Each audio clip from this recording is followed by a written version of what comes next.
আসসালামু আলাইকুম। আপনারা জানেন যে কিছুদিন আগে একটা রেভেক্সের আমরা বাইকার থেকে কিছু রেভেক্সের অকটেন বুস্টার গিফট করছিল আমাকে। আর আজকে আমি আমার অকটেন বুস্টারটা আমি ঢালতেছি। এই যে দেখেন অকটেন বুস্টার, এটা আমি ঢালবো এবং আমি এটার কী পারফরমেন্স পাচ্ছি সেটার রিভিউটা আপনাদেরকে আমি জানাবো অবশ্যই। তাহলে আসুন, রেভেক্সকে সাথে নিয়ে আমি অকটেন বুস্টারটা রেভেক্সের আমার গাড়িতে ঢালতেছি। তারপর দেখেন এটা কিন্তু আপনার মুখে একটা ইগো আছে, এটাকে এইভাবে করতে হবে।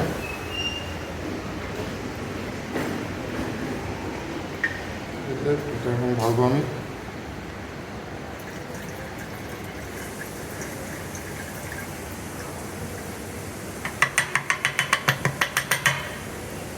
ঢাইলা নিছি। আর এটার কি আসতেছে রিভিউ সেটা দেখার জন্য অবশ্যই আমার চ্যানেল হাফিজ ভাই চোখ রাখবেন এবং আমার ইউটিউব চ্যানেল MR99-এও চোখ রাখবেন।